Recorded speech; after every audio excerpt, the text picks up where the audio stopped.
शिकारी के जाल में शेर कर लूं, अब शेर कहूं तब आपको थोड़ा हो सकता है प्रसन्नता हो, शेर भी फंस जाता ना शिकारी के जाल, तो वैसे ही क्या फंस गए हैं मोदी जी। मैं सीधा खबरों पर आता हूं, इंट्रोडक्शन बस खत्म, यही लंबा हो गया, खबरों पे आता हूं। देखिए खबर, पीएम मोदी ने आतंकवाद के खिलाफ चीन का साथ मांगा, चीनी राष्ट्रपति को भारत आने का न्योता दिया, जिनपिंग बोले ड्रैगन और हाथी एक हो। अब आतंकवाद पर चीन का साथ मांगा है, क्या 1 घंटे की निजी मुलाकात की बहुत कल से चर्चा, क्या उस मुलाकात के बाद जिनपिंग के साथ मोदी का कोई ज्वाइंट स्टेटमेंट आया है? चीन के विदेश मंत्रालय की तरफ से स्टेटमेंट जारी हुआ है, मैं आपको बता दूं और आप चेक कर लीजिएगा, हेमंत जी आगे बताएं। चीन के विदेश मंत्रालय की तरफ से जो स्टेटमेंट जारी हुआ है उसमें मोदी के इस आतंकवाद वाले चैप्टर पर एक लाइन नहीं लिखा। आप सोचिए, चीन वहीं पर जो चीन में खड़े होकर जो मोदी ने कहा, चीन ने अपने स्टेटमेंट में उसको जगह नहीं दी। ये कैसी दोस्ती, कैसा प्यार, जिसको लेकर के भक्त यहाँ पर जश्न मना रहे हैं। और जब जब आतंकवाद पर भारत यूएन में आवाज उठाता है, जब जब पाकिस्तान फंसते हुए नजर आता है, तब तब चीन पाकिस्तान के साथ खड़े होकर के पाकिस्तान को बचाने के लिए वीटो लगाता है। आप बताइए क्या मोदी जी को हासिल हुआ चीन के जिनपिंग के साथ 1 घंटे बैठ के? अब आगे दिखाते हैं, जरा अगली फोटो दिखाइए, अगली फोटो दिखाइए, क्योंकि जल्दी हेमंत जी के पास चलें। हाँ, ये फोटो देखिए, ये जिनपिंग साहब हैं, उनके बगल में ब्राजील के राष्ट्रपति लूला हैं, ये ब्रिक्स वाली जो है तिकड़ी है, और अपने साहब 56 इंच वाले, वो देखिए पीछे आधा चेहरा नजर आ रहा है, आधा चेहरा नजर आ रहा है। फोटोग्राफी में भी साहब के साथ अन्याय हो। मैं आता हूं 6 सेकंड की क्लिप पर। 6 सेकंड की क्लिप जो है, जरा भैया दिखाइए तो, फटाक से शुरुआत से दिखाइए, गौर से देखिए, क्लिप गौर से देखिएगा। ये देखिए मोदी जी बढ़े, बस रोक दीजिए 6 सेकंड पूरी क्लिप है, रोक दीजिए। मोदी जी बढ़े हैं, जिनपिंग खड़े थे, जिनपिंग की बॉडी में एक रत्ती मूवमेंट नहीं है, न पांव बढ़े, न जो है उनका शरीर होता है ना वेलकम करने के लिए, हम लोग के घर में भी कोई आता है तो ऐसे झुक करके थोड़ा सा उसको, मोदी जी का गले लगने वाली डिप्लोमेसी, वो तो आपने लोगों ने देखा है, यहाँ पर वो भी नहीं हुआ, वहां ये भी नहीं हुआ। यहाँ मोदी जी चाह रहे होंगे। अब एक बार इस क्लिप को दोबारा प्ले कर दीजिए, मोदी जी का चेहरा देखिएगा, अकेले हंस रहे हैं। ये देखिए कौन सा चुटकुला था मुझे भी नहीं पता, ये देखिए अकेले हंस रहे हैं, और जिनपिंग के चेहरे की भाव भंगिमा देखिए, फिर से रिपीट मार, मोदी के चेहरे की भाव भंगिमा देखिए हंसते हुए, और जिनपिंग के चेहरे पर मतलब जो कहते हैं रत्ती भर मुस्कुराहट नहीं, बिल्कुल वो गंभीर आदमी खड़ा है, आओ हाथ मिलाओ खड़े हो जाओ बगल। ये कतई मुझे नहीं पसंद आया अपने देश। अब जरा नेक्स्ट लाइए, पुतिन के साथ तुलना करने के लिए होना चाहिए ना, नहीं तो आदमी कहते कि बचपन से जिनपिंग ऐसे ही था, लोग कह सकते हैं। ये देखिए, चलिए चलाइए, ये देखिए आगे बढ़े जिनपिंग, आगे बढ़े एक कदम, ये देखिए गले मिले, फिर से एक बार इसको चलाइएगा, गले मिलने का जो कहते हैं, जो एक होता है कि कंधे से कंधा टच करके, ये देखिए एक कदम आगे बढ़े, ये देखिए, देखा आपने? और एक बार फिर से देखिए, आप लोग कहेंगे कि बहुत ज्यादा मैं रिपीट कर रहा हूं, लेकिन रिपीट क्यों कर रहा हूं, ये शब्दों में हेमंत जी कई बार समझाते हैं ना कि क्या होता है बॉडी लैंग्वेज का आपके डिप्लोमेसी में और फॉरेन पॉलिसी। एक बार वो दिखाइए, मोदी वाला दिखाइए, मोदी वाला दिखाइए फटाफट, एक बार मोदी वाला दिखाइए।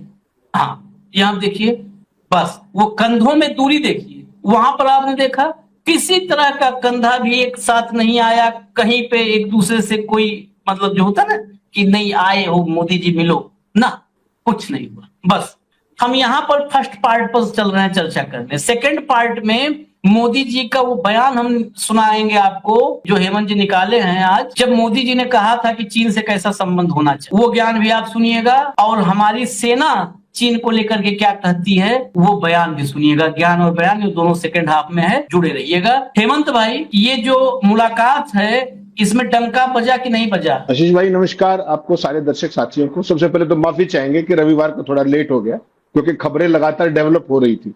अभी भी जब हम आए हैं तो उससे पहले पूल स्प्रे केयर वो सारे इवेंट चल रहा था लगातार वहां पे चाइना के। देखिए आज का जो घटनाक्रम आप देख रहे हैं, इसमें कुछ भी अनयूजुअल नहीं है आशीष भाई। अनयूजुअल है तो भक्तों का जो एग्रेशन है पिछले 24 घंटे से वो अनयूजुअल, बाकी और कोई ऐसा नहीं। जो कुछ जो शी जिनपिंग ने किया है मोदी के साथ, वो हमारे दोनों देशों की रियलिटी है, इसको समझना पड़ेगा कि हमारे देशों के संबंध वो नहीं है, गर्मजोशीपूर्ण नहीं है। और मजेदार बात एक और देखिए, अगर शी जिनपिंग चाहे भी तो अपनी लोकल ऑडियंस के लिए उस तरह का फोटो मोदी के साथ नहीं कर सकते, वो नहीं कर सकते वो जो उन्होंने पुतिन के साथ किया। क्यों? क्योंकि हमारे दोनों के रिश्ते किस तरीके के हैं सबको पता है, खास तौर पर अप्रैल 2020, मगर जून 2020 कहते हैं, हकीकत अप्रैल 2020। तो ऐसे में एकदम स्टिफ चेहरा, चेहरे पे कोई भाव भंगिमा है, जिसको आप कहते हैं ना एक्सप्रेशनलेस फेस, किसी तरह की कोई गर्मजोशी नहीं। मैं आया, आपको औपचारिकता करनी है। आपने मेरे से खड़े खड़े ही गर्मजोशी से हाथ मिलाया केवल, ना कोई उस तरह का जो मोदी जी जिस काम के चैंपियन है इंटरनेशनल, हगलोमेसी बोलते हैं, डिप्लोमेसी का इन्होंने हगलोमेसी बना दिया कि जब भी पाओ गले मिलो, वो सारा काम तो उसी से डंका बजता है। हंसते हैं, मुस्कुराते हैं, थपकी मारते हैं, जैसे ट्रंप के पैर पे एक बार घुटने पे याद होगा थपकी मार रहे थे वो ओवल ऑफिस में, तो वो मोदी जी का अपना स्टाइल। यहाँ पर ये चीज मान के चलिए है कि आज जो 50 मिनट की जो मीटिंग हुई बायलैटरल और डेलीगेशन लेवल की और अदरवाइज भी, बहुत ही ड्राई चीजें थी वो सारी। आपके पास एक लिखित टेक्स्ट था, मेरे पास एक लिखित टेक्स्ट था, आप अपना पढ़ रहे थे, मैं अपना पढ़ रहा था, बात सिर्फ इतनी सिखाई। अब इंटरेस्टिंग चीज क्या है, मोदी जी ने आतंकवाद का जिक्र किया कि चाइना को आतंकवाद के खिलाफ, चाइना ने यूएन में हमारे जितने प्रस्ताव हैं पाकिस्तानी आतंकियों के खिलाफ, क्या कभी कोई पास होने दिया है? और कितने सालों से पास होने दिया? वो इसको स्वीकार ही नहीं करते। और पीछे अगर आपको ध्यान हो, जब राजनाथ ने स्टेटमेंट साइन करने से मना किया था, तो उसमें पहलगाम का जिक्र नहीं था, पाकिस्तान में आतंकी घटनाओं का जिक्र था, याद रखिए। हाँ। और वो चाइना ही होस्ट था, अगर आपको याद हो। और फिर इस बात पे भक्तों ने 56 इंच का सीना दिखाया था कि देखिए राजनाथ ने साइन करने से मना कर दिया, जबकि ये नहीं बताया कि उसमें नाम क्यों नहीं था पहलगाम हमले का, उस पर अपना फेलियर नहीं माना। तो ये इनका एक अपना है, उस पर मुझे आपको बहुत ज्यादा जाने की जरूरत। ये जो गर्मजोशी की एब्सेंस है, ये कुछ भी ऐसा नहीं है कि जो अनएक्सपेक्टेड हो, मुझे तो ये उम्मीद थी पहले से। मोदी जी की मुस्कुराने की आदत है। और जो ये फोटो आपने देखा ना, अगर इसकी एग्जैक्ट कॉपी आप चाहें तो पूल स्प्रे जो हुआ, जिसमें सारे पार्टिसिपेंट लीडर्स को एक एक करके मिलते हैं उससे, और बड़ा बहुत सा जहां पे फोटो सेशन होता है पूरा कंप्लीट, वहां पे अगर आप देखेंगे, वहां मोदी जी काफी दूर से चल के आ रहे हैं, और वहीं शी जिनपिंग और उनकी धर्मपत्नी खड़ी है, एग्जैक्ट सेम, एक हाथ से हाथ मिला है, दूसरा हाथ पे भी नहीं रखा जाता। ये है डिप्लोमेसी का सिग्नल कि आपकी क्या प्रॉक्सिमिटी है। और जो आपने पुतिन का दिखाया, पुतिन और वो तो ऑल वेदर फ्रेंड है, और गले फिर भी नहीं पड़े, वो देखिए, वो होती है डिप्लोमेटिक शालीनता, डिप्लोमेटिक एटिकेट्स, कि वो कितने ही अच्छे मित्र हैं, लेकिन गले पड़ने वाला कार्यक्रम नहीं किया, जो आप वाले जिसके अनडिस्प्यूटेड चैंपियन नहीं किया उन्होंने। उसके बाद जो आज वहां पर बातचीत हुई दोनों देशों के बीच में, जो उधर शी जिनपिंग थे उधर ये थे, आतंकवाद का जिक्र आपने कर दिया, उधर से कोई एक शब्द आया भी नहीं, आएगा भी नहीं, उनको जो करना है वो करें। उसमें जो एक इंटरेस्टिंग बात कह दी, बाकी तो सब छप गया, डॉगी मीडिया दिखा लेगा, मुझे आपको टाइम खराब करने की जरूरत नहीं। उसमें एक इंटरेस्टिंग चीज आई शी जिनपिंग की बातचीत में, अगर 5वां पॉइंट देखोगे आप, तो उन्होंने कहा कि हम दोनों देशों के संबंध, भारत और चीन के संबंध, किसी तीसरे देश के लेंस से नहीं देखे जाने चाहिए। यानी कि हम पाकिस्तान के साथ जो करते हैं करें, आप उसको इग्नोर कीजिए, हम उनको मिसाइलें भी देंगे, हम उनको युद्ध के टाइम लाइव फीड भी देंगे, हम उनको स्टेट ऑफ आर्ट एयरक्राफ्ट भी देंगे, सारी टेक्नोलॉजी भी देंगे, और जैसा जनरल राहुल आर सिंह कह रहे थे 81-82% वेपन भी देंगे, हम गैलवान भी करेंगे, लद्दाख के अंदर जो करते हैं वो भी करेंगे। तो तीसरे देश को छोड़िए, आप तो अपनी बातचीत कीजिए। ये आज कुल मिलाकर के सारी की सारा टेक अवे था। अब आपने जो कहा कि माननीय लंकापति जी पीछे खड़े थे, आगे खड़े थे, इसमें थोड़ा सा एक ब्रीफ जो दर्शक इंटरेस्टेड हो उनके लिए बता दें कि जो ये शंघाई कॉर्पोरेशन ऑर्गेनाइजेशन SCO, इसके सम्मेलन में मोदी जी गए हैं, ये कंप्लीटली चाइना की पॉकेट ऑर्गेनाइजेशन 2001 से, भारत और पाकिस्तान तो इसमें 2017 में शामिल हुए, 2001 से ये चाइना का ऑर्गेनाइजेशन। इसके अंदर जो कौन कौन से देश, 20 देशों के लोग आए हाथ से, 20 देशों के, सोचिएगा वो कौन से एरिया है उसके अंदर, central Asia, middle east, south Asia और साउथ ईस्ट एशिया, 20 से ज्यादा देश है। ठीक, इतना बड़ा एक संगठन है, और इसमें भारत आया जैसा मैंने बताया 2017। ये क्या चीज है? ये चाइना का JB संगठन है, और इसने इस पूरे रीजन के अंदर फ्री ट्रेड का जुगाड़ कर दिया है अपने नेतृत्व में। यानी कि अमेरिका को सीधी सीधी चुनौती इन रीजन्स के अंदर कि यहां पर आई एम द बॉस, इस चीज को देखना पड़ेगा। और थोड़ा सा याद दिला दूं जिन दर्शकों का इंटरेस्ट हो, कभी भारत का ऐसा ही एक पॉकेट ऑर्गेनाइजेशन होता था, सार्क, जिसका आप कल रात के शो में जिक्र कर रहे थे। वो एग्जैक्टली क्या था, अगर आप उसकी फॉर्मेशन देखेंगे ना, जो आज का समकालीन यूरोपियन यूनियन है ना, वो सार्क उस टाइप की चीज थी, रीजनल ग्रुपिंग थी हमारी, और 1985 में वो बड़ा था। 2006 में हमने भी फ्री ट्रेड और जो अपना एग्रीमेंट था इसमें शुरू किया, उसको क्या बोलते थे, SAFTA, south Asia free trade agreement. Modi ji जैसे ही आए उसका सत्यानाश कर दिया, बेड़ा गर्क ठंडी सड़क कर दिया। 85 से चला आ रहा था, कभी ऊपर नीचे होता तनाव भारत पाकिस्तान के कारण, कभी ठीक, कभी टेढ़ा मेढ़ा, लेकिन वो एक्टिव था फ्री ट्रेड एग्रीमेंट का। आपको ध्यान हो, मोदी जी ने जब 2014 में शपथ ली, तो उन्होंने एक इवेंट क्रिएट की थी, जिससे मुझे आपको भी ये लगा था उस समय कि यार बड़ा विजनरी आदमी है। तो उन्होंने सार्क के सारे हेड ऑफ स्टेट्स को बुलाया था अपनी शपथ, और पूरे देश को लगा कि यार ये तो बड़ा विजनरी आदमी है, सारे पड़ोस को और इसको, सारे रीजन को। लेकिन बाद में समझ आया कि वो कंप्लीट शोशेबाजी थी, वो एक ऑप्टिक्स थी, वो एक थिएट्रिक्स थी, वो एक इवेंट था। केवल और केवल अपनी घटिया और ओछी घरेलू राजनीति और जो ये भाषणबाजी सुबह शाम तक करते हैं, उसके चक्कर में ना केवल सार्क का सत्यानाश किया बल्कि साफ्टा का भी पूरा तंत्र मिटा दिया। कभी मालदीव को गाली दी, देखा आपने, पूरे भगत सेना ने। उसके बाद बांग्लादेश को घुसपैठिया कहना शुरू कर दिया, जहां अडानी के वो कराते थे एग्रीमेंट, उसी को घुसपैठिया कहना शुरू कर दिया। नेपाल के साथ ब्लॉकेड कर दिया, ये भी ध्यान होगा आपको। तो ये सब कुछ करते हुए साफ्टा नहीं मिटा, वो अपनी लीडरशिप का सत्यानाश खुद ही कर दिया, अपने पैरों पे खुद ही कलाड़ी मार दी सार्क को तबाह करके। क्यों? क्योंकि पाकिस्तान के नाम से आपकी राजनीति की दुकान चलती है। एक शी जिनपिंग है जो डेमोक्रेट बिल्कुल नहीं है, उसके बावजूद वो एससीओ के तौर पर एक इतना बड़ा एक संगठन खड़ा कर रहा है, 20 से ज्यादा देश जिसमें पुतिन भी शामिल है, तमाम लोग शामिल है उस सारे के अंदर। और एक तरफ आपकी लीडरशिप है कि सार्क का मटिया बेट करके रख दिया सिर्फ इसलिए कि पाकिस्तान का विरोध करना है। तो बाकी देशों का क्या कसूर था? आज आपका कोई नाम लेवा है क्या विदेश नीति में? आपने ऑपरेशन सिंदूर में भी देख लिया, पहलगांव के समय भी देख लिया, आपका कोई नाम लेवा हो तो मुझे बताइए। ये है मोदी और जयशंकर की विदेश नीति, ये है आपका डोवाल साहब की जो राजनीति।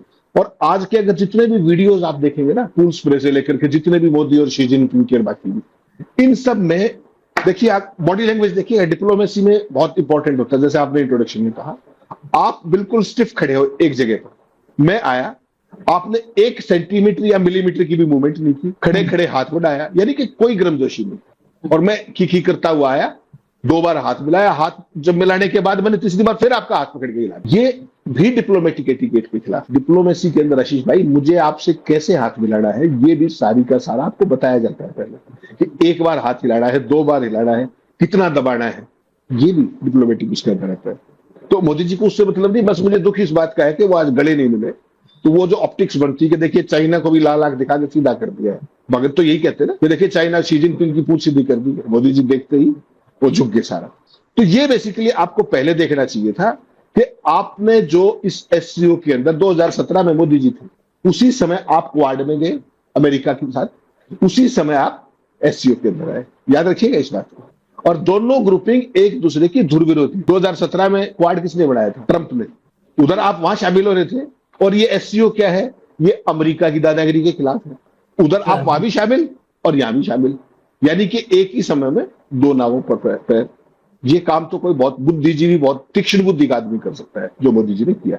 और आज उसी का खामियाजा ये भुगत रहे हो आप कि कल मोदी जी चाइना लैंड किए और उसी समय ट्रंप का क्या मैसेज आया कि वो नवंबर में जो क्वाड समिट होने वाला है इंडिया में, उसमें नहीं आएंगे, यानी कि एक और आग ट्विस्टिंग की। ये सारा आपको देखना पड़ेगा कि कुल मिलाकर के आपकी एससीओ में कितनी भूमिका है, इतना बड़ा देश होने के बावजूद, इतनी बड़ी अर्थव्यवस्था होने के बावजूद, और आपकी क्वाड में क्या भूमिका बचेगी अब ट्रंप के इनकार के बाद। क्वाड का मतलब ट्रंप, अमेरिका। क्वाड का मतलब अमेरिका, बड़ा क्लियर है। क्वाड में कौन कौन है? अमेरिका है, ऑस्ट्रेलिया है, जापान और भारत है। क्वाड का मतलब सीधा एक लाइन में मान लीजिए अमेरिका।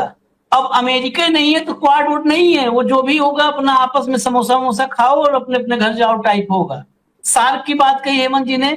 सार्क एक ऐसा संगठन था, एक ऐसा प्लेटफॉर्म था जहां पर भारत वर्सेज पाकिस्तान तो 47 से है, लेकिन भारत पाकिस्तान के आपसी शत्रुता वैर के बावजूद वो सार्क एक ऐसा प्लेटफॉर्म था जहां पर भारत उसका मुखिया था। मतलब भारत वहां पर सबसे ताकतवर, कहते ना कौन है अब क्वाड या बाकी संगठन है, संघाई एससीओ है, तो चीन है ना उसका लीडर। सार्क एक फीलिंग देता था कि भारत भी 10-5 देशों के बीच में भारत ही सब कुछ है। कभी भी सार्क के देश, चाहे वो बांग्लादेश हो, नेपाल हो, श्रीलंका हो, जितने भी देश सार्क के थे, वो कभी पाकिस्तान के साथ नहीं खड़े हुए। सार्क को हमेशा भारत लीड करता हुआ नजर आता था कि सार्क का मुखिया कौन, बॉस कौन? सार्क का बॉस भारत। खत्म कर दिया बॉसगिरी। सार्क के सारे देश अब भारत के साथ उनके मधुर संबंध किसी देश के नहीं है सार्क, जबकि सब सार्क के जितने देश थे वो भारत के छोटे भाई की भूमिका में नजर आते थे हमेशा, कि भारत हमारा बड़ा भाई है, इस भूमिका में थे। सब खत्म कर दिया आपने, असली समाजवाद लाया। कोई बड़ा भाई नहीं है, कोई छोटा नहीं, सब बराबर हो गए,